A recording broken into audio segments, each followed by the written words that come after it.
오늘은 고린도후서 12장의 말씀을 우리가 함께 나누도록 하겠습니다. 오늘 본문으로 들어가기 전에 앞서서 우리는 바울이 왜 이렇게 또 자신의 이 신비한 체험과 그리고 자신의 그 약점을 이야기하고 있는지 이 배경을 살펴볼 필요가 있습니다. 당시 고린도 교회에는 이 예루살렘에서 왔다고 주장하는 소위 거짓 교사들이 침투해 있었죠. 그들은 굉장히 화려한 언변과 그리고 추천서, 그리고 무엇보다 자신들이 겪었던 여러 가지 환상들, 이런 것을 자랑했습니다. 그리고 그들은 사도 바울을 공격했죠. 바울은 말이 어눌한 사람이다. 바울은 누가 추천해 주긴다 하냐. 바울은 우리처럼 이런 신비한 체험도 없는 율법주의자일 뿐이다. 이런 식으로 바울의 사도권을 흔들었던 것입니다. 그리고 이런 현혹의 고린도 교회 교인들은 현혹되어서 바울을 의심하기 시작했던 것이죠. 그래서 바울은 이 교회를 지키기 위해서 어쩔 수 없이 그들의 방식대로 자신을 변호하기로 결심합니다. 이것을 바울은 11장에서 어리석은 자랑이다라고 부르죠. 그래, 너희가 나의 자랑을 원하느냐? 나도 이야기할 것이 있다. 하지만 나의 자랑은 너희가 이야기하는 것과 전혀 다르다라는 그런 의미로 오늘 이 12장의 말씀이 시작되어지는 것입니다. 사도 바울은 또 이 12장에서 자신의 위대함을 증명하는 것이 아니라 오히려 인간의 약함 속에 하나님의 강함이 어떻게 머무는지 그것을 보여주기 위해 이 간증을 시작하는 것이죠. 그래서 우리는 오늘 이 말씀을 통해 내가 가진 자랑거리가 무엇인지, 반대로 나를 찌르는 가시가 또 무엇인지 한번 되돌아보면서 오직 하나님의 은혜만이 우리를 살게 함을 깨닫는 그런 복된 시간 되기를 소망합니다. 사도 바울은 먼저 거짓 교사들이 그렇게 자랑하던 환상과 계시에 대해서 먼저 입을 열죠. 1절과 2절의 말씀을 보면 부득불 자랑하노니 주의 환상과 계시를 말한다, 이렇게 이야기합니다. 그리고 내가 그리스도 안에 있는 한 사람을 아노니 그는 14년 전에 셋째 하늘에 이끌려간 자라, 이렇게 이야기하죠. 사도 바울은 자신을 그리스도 안에 있는 한 사람이다 라고 이야기하면서 3인칭으로 표현을 합니다. 자기 이야기를 마치 남의 이야기처럼 하는 것이죠. 이는 자신의 체험을 객관화하고 그리고 자신을 영웅처럼 하지 않으려는 그런 겸손의 표현인 것입니다. 그가 경험한 것, 이 사도 바울이 경험한 것은 굉장히 놀라운 것이었죠. 14년 전, 즉 바울의 사역 초기 다소나 이 안디옥 지역에 머물러 있을 때 사도 바울은 셋째 하늘로 이끌려 갔다라는 것을 이야기하고 있는 것입니다. 그렇다면 이 셋째 하늘이 도대체 어디일까요? 이것을 이해하려면 당시 이 유대인들이 하늘을 바라보던 그 방식을 이해해 볼 필요가 있습니다. 당시 유대인들은 이 하늘이 세 가지 층으로 구분되어져 있다, 이렇게 생각하고 있었습니다. 첫째 하늘은 우리가 눈으로 바라볼 수 있는 이 물리적인 하늘을 이야기하는 것이죠. 그리고 두 번째 하늘은 그 하늘 너머의 광활한 우주를 이야기하는 것입니다. 그렇다면 이 셋째 하늘은 어디이겠습니까? 우주 너머 인간의 눈으로 볼 수 없는 바로 하나님이 거하시는 그곳을 이야기하는 것이죠. 바울은 이 모든 것이 꿈을 꾼 것이 아닙니다. 하나님이 계신 그 영광의 보좌 셋째 하늘까지 끌려 올라가는 이런 경험을 했던 것입니다. 그리고 그곳에서는 인간의 언어로는 도저히 담아낼 수 없는, 말로 표현할 수 없는 말들이 있었다, 이렇게 사도 바울은 고백하고 있는 것이죠. 그런데 놀라운 점이 무엇입니까? 사도 바울은 이렇게 굉장히 놀라운 체험을, 놀라운 경험을 했음에도 14년 동안 침묵했다는 것입니다. 오늘 본문 말씀을 보면 이 거짓 교사들은 바로 어젯밤 꿈 이야기 하나만 있어도 동네방네 자신들의 이야기를 하면서 자신들을 과시했을 것입니다. 그런데 사도 바울은 이 14년이라는 기간 동안 입을 다물고 있었던 것이죠. 왜입니까? 오늘 본문 5절과 7절의 말씀을 보면은 이렇게 사도 바울이 이야기합니다. 나를 위하여는 약한 것들 외에 자랑하지 아니하겠다. 여러 계시를 받은 것이 지극히 크다. 사도 바울은 이렇게 이야기합니다. 바울은 사람들이 복음 자체가 아니라 이 신비한 체험을 한 사도 바울, 이 인간을 숭배할까봐 두려워했던 것입니다.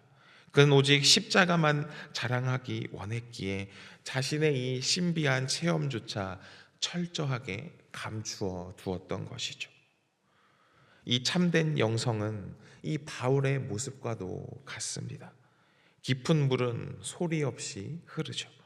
하나님과 나만이 아는 이 비밀한 은혜의 장소가 있는 사람은 굳이 많은 사람들 앞에서 자기를 증명하려 애쓰지 않습니다. 우리의 신앙이 보여주기 위한 껍데기가 아니라 하나님과 깊이 만나는 그런 내면의 깊이가 있는 그런 성도님들 되시기를 소망합니다. 사도 바울은 이 셋째 하늘에 올려진 이 이야기를 하자마자 곧바로 자신의 가장 아픈 부위인 육체의 가시 이야기로 본문을 보면 넘어가게 되죠. 천국과 지옥을 오가듯이 영광의 정점에서 이 고통의 심연으로 내려가는 것입니다. 7절의 말씀을 보면 여러 계시를 받은 것이 지극히 크므로 너무 자만하지 않게 하시려고 내 육체의 가시 곧 사탄의 사자를 주셨으니 이는 나를 쳐서 너무 자만하지 않게 하려 하심이라 라고 이야기합니다. 여기서 가시라는 단어는 뾰족한 말뚝, 낚시바늘 이러한 것을 의미합니다. 그저 따끔한 정도가 아니라 이 몸에 말뚝이 박힌 것 같은 이 찌르는 듯한 극심한 고통을 이야기하는 것이죠. 많은 학자들은 이 가시가 사도 바울을 굉장히 끈질기게 괴롭히던 간질이 있었을 것이다. 아니면은 박해자들이 있었을 것이다. 여러 가지 추측을 하고는 합니다. 그런데 이것이 무엇이든 간에 죽은 자도 살려냈던 이 위대한 사도 바울에게 정작 자기 몸을 괴롭히는 이 가시가 있었다는 것이 굉장히 이 사도 바울에게 있어서는 큰 고통이었던 것입니다. 그래서 바울은 이것을 사탄의 사자이다라고 부르죠. 그만큼 고통스러웠다는 것입니다. 그런데 동시에 또한 사도 바울은 이것을 하나님께서 주셨다라고 고백하기도 합니다. 이 가시의 목적은 분명했습니다. 나를 쳐서 너무 자만하지 않게 하려 하심이라. 사도 바울은 살아계신 하나님을 직접 경험한 사람입니다. 그리고 이 신약 성경의 절반을 쓴 사람이기도 하죠. 이 사도 바울이 교만해지려면 얼마나 쉽게 교만해질 수 있었겠습니까? 하나님은 사도 바울을 너무나도 사랑하셔서 그가 교만이라는 이 죄에 빠지지 않도록 이 가시라는 이 고통스러운 안전벨트를 세워 두신 것입니다. 사도 바울은 이 가시가 떠나기를 간절히 기도했죠. 8절의 말씀을 보면 이것이 내게서 떠나가게 하기 위하여 내가 3번 주께 간구하였다라고 사도 바울은 이야기합니다. 이 3번은 예수님이 겟세마네 그 동산에서 3번 기도하신 것처럼 생명을 건 처절하고 완전한 그 기도를 의미합니다. 하나님, 이것만 고쳐주시면 제가 더욱 열심히 주의 일을 하겠습니다. 복음에 방해가 됩니다. 제발 가져가 주십시오. 사도 바울은 이렇게 간절한 기도를 했던 것입니다. 하지만 하나님은 이 바울의 기도에 어떻게 응답을 하시나요? 이 가시를 뽑아 주십니까? 아니죠. 상황은 변하지 않습니다. 대신 하나님은 가시보다 더 큰 이 관점의 변화를 주십니다. 오늘 9절의 말씀을 보면 이 상반절에 사도 바울이 이렇게 이야기하죠. 나에게 이르기를 내 은혜가 내게 족하도다. 이는 내 능력이 약한 데서 온전하여 짐이라 하신지라. 여기서 족하다라는 말은 충분하다, 모자람이 없다라는 뜻을 품고 있는 것입니다. 하나님은 말씀하십니다. 사도 바울아, 내가 받은 은혜 이미 차고 넘친다. 가시가 있어도 너는 충분히 복되다 라고 이야기합니다. 우리는 부족한 것이 완전히 채워져야만 은혜이다라고 생각합니다. 문제가 완전히 해결되어져야지만 은혜이다라고 생각합니다. 하지만 주님은 문제가 있는 그 상태 그대로 내 은혜는 너를 지탱하기에 충분하다라고 말씀하시죠. 가시가 은혜를 뚫고 들어오지 못할 만큼 은혜가 가시를 덮어버린 것입니다. 이 하나님의 능력은 우리가 강하고 완벽할 때 드러나는 것이 아니라 우리가 깨어지고 약할 때 비로소 온전하게 드러나게 되는 것입니다. 왜 그렇습니까? 우리가 강하면 내 힘을 의지하기 마련입니다. 내 능력을 자랑하기 마련입니다. 하지만 내가 약해서 주님 저는 할 수 없습니다 라고 주님 앞에서 온전히 두 손 두 발 다 들 때, 그때 비로소 하나님이 내 삶에 개입하시고 그리고 역사하신다는 것입니다. 나의 약함이 하나님의 능력을 담을 수 있는 그런 능력이 되는 것이죠. 하나님의 음성을 들은 이 사도 바울의 태도는 180도 완전히 바뀌게 됩니다. 그는 더 이상 이 가시를 없애달라고 떼쓰지 않습니다. 오히려 더 하나님께 고백을 올려드리죠. 그 말씀이 9절 하반절부터 10절까지의 말씀입니다. 그러므로 도리어 크게 기뻐함으로 나의 여러 약한 것들에 대하여 자랑하리니 이는 그리스도의 능력이 내게 머물게 하려 함이라. 그러므로 내가 그리스도를 위하여 약한 것들과 능욕과 궁핍과 박해와 곤고를 기뻐하노니 이는 내가 약한 그때에 강함이라. 아멘. 바울은 크게 기뻐함으로 자랑한다라고 이야기합니다. 무엇을 크게 기뻐함으로 자랑한다라고 이야기합니까? 자신의 약한 것들을 크게 기뻐함으로 자랑한다 이야기합니다. 이 거짓 사도들은 자신의 강함과 그리고 자신의 그 놀라운 체험들을 자랑하지만 사도 바울은 자신의 실패, 자신의 부족함을 자랑하는 것입니다. 왜냐하면 그 약함이 바로 그리스도의 능력을 오게 하는 것임을 사도 바울은 알고 있었기 때문입니다. 그리스도의 능력이 내게 머물게 하려 함이라. 성막에 하나님의 영광이 임했듯이 나의 이 부서진 육체와 마음에 이 예수 그리스도의 능력이 거한다는 그 확신이 있었던 것입니다. 그리고 그 다음으로 그는 약한 그때의 강함이다라는 이 진리를 선포합니다. 이것은 정신 승리가 아닙니다. 실제로 바울의 삶이 그러했던 것이죠. 그가 감옥에 갇혀 있을 때 옥문이 열리고 그리고 그가 매를 맞고 쓰러졌을 때 그곳에 교회가 세워집니다. 그가 가장 무력해 보였던 십자가의 길을 걸을 때 부활의 능력이 가장 강력하게 나타났습니다. 오늘 함께 예배하는 성도 여러분들, 우리에게도 남들에게 이야기하지 못할 가시가 다 있을 것입니다. 남들이 모르는 나만의 아픔, 자녀의 문제, 물질의 어려움, 혹시 지우고 싶은 과거의 상처들, 그러한 것들이 있을 수도 있습니다. 그리고 우리는 그것 때문에 하나님께 왜 제가 이래야 하죠? 라고 질문합니다. 이것만 없으면 제가 더 살 것 같은데 라고 탄식합니다. 하지만 주님께서는 말씀하십니다. 그 가시 때문에 너가 더 나에게 기도하지 않느냐? 그 가시 때문에 너가 나를 더 의지하지 않느냐? 그렇다면 그 가시는 저주가 아니라 내 능력을 담는 그릇이다 라고 이야기하십니다. 가시가 우리를 찌를 때마다 아파만 하지 마시길 바랍니다. 그 찔림의 고통을 오히려 기도로 바꾸시기를 소망합니다. 그때 우리의 약함은 하나님의 강함을 드러내는 통로가 될 것입니다.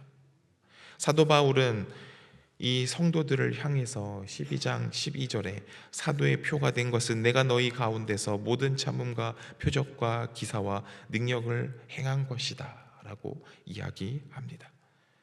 거짓 사도들은 이 화려한 말잔치를 벌였지만 이 사도 바울은 오래 참음과 그리고 하나님의 능력으로 증명합니다.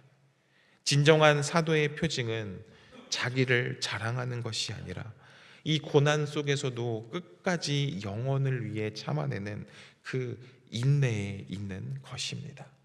14절을 보면 내가 구하는 것은 너희의 재물이 아니고 오직 너희다 라고 이야기합니다. 또 15절을 보면 내가 너희 영혼을 위하여 크게 기뻐함으로 재물을 사용하고 또 내 자신까지도 내어 주리니 라고 고백합니다. 이것이 진짜 목자의 마음인 것입니다. 거짓 교사들은 이 많은 교인들을 현혹하고 그리고 그들의 주머니를 탐하지만 사도 바울은 너희의 재물이 아니고 너희 존재 자체를 원한다라고 이야기합니다. 마치 부모가 자식을 위해서 재산을 쌓아두듯이 바울은 영적 아비로서 이 고린도 교회 성도들을 위해 자신의 모든 것을 내어주고 있는 것입니다. 그리고 또 20절부터 21절의 말씀을 보면 사도 바울이 한 가지 두려움을 이야기하는데요. 그가 다시 고린도 교회에 갔을 때 여전히 그 교회 성도들이 이 다툼과 시기, 분냄 그리고 이 죄악 가운데에 여전히 있을까봐, 하나님 앞에서 부끄러움을 당할까봐 사도 바울의 염려하는 그 모습이 20절, 21절에 담겨 있습니다. 이 염려는 정죄가 아니라 자녀가 잘못된 길로 갈까봐 노심초사하는 이 거룩한 근심인 것입니다. 말씀을 정리하겠습니다.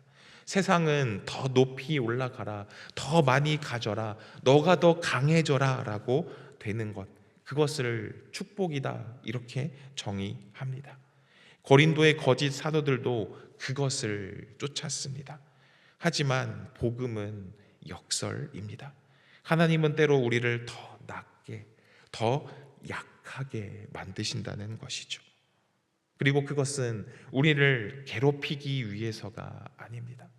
우리를 너무나도 사랑하시기 때문에 우리를 교만으로부터 지키시고 그리고 오직 하나님의 능력으로만 살아가게 하시기 위함이라는 것입니다. 혹시 지금 여러분들을 찌르는 이 가시가 있습니까? 해결되지 않는 기도의 제목 때문에 낙심하고 계시는 분 계십니까? 오늘 주님의 음성을 들으시기를 바랍니다. 내 은혜가 내게 족하도다. 가시를 뺄 수 없다면 오히려 이 가시를 품으시기 바랍니다. 그 가시가 있기 때문에 우리는 기도하는 것입니다. 그 약함이 있기에 우리는 주님을 더욱 붙드는 것입니다. 바로 그 자리가 주님의 능력이 머무는 자리인 것입니다. 오늘 하루 약할 때 강함이 되시는 이 주님을 찬양하시기를 바랍니다. 나의 약함을 자랑하고 그 약함을 통해 일하시는 이 하나님의 강함을 경험하는 그런 기적과 같은 하루 되시기를 주님의 이름으로 소망합니다. 기도하겠습니다. 하나님 아버지, 우리는 늘 강해지기를 원하고 높아지기를 원하고 고통 없는 삶을 원했습니다. 그러나 오늘 바울을 통해 때로는 가시가 우리를 지키는 은혜임을 깨닫게 하시니 감사합니다. 우리의 삶을 찌르는 이 가시들, 이 모든 것으로 인해서 우리가 낙심하지 않게 하옵소서. 내 은혜가 내게 족하다 하신 주님의 음성을 붙들게 하옵소서. 나의 약함을 인정하고 주님을 의지할 때 세상이 알 수 없는 하나님의 능력이 우리 삶에 온전히 나타나는 그 은혜를 경험하게 하옵소서. 교만하지 않게 우리를 낮추시는 그 주님의 섭리에 감사하며 오직 예수 그리스도의 십자가 능력만 의지하며 나아가는 우리들 되게 하여 주시옵소서. 감사드리며 예수님 이름으로 기도합니다. 아멘.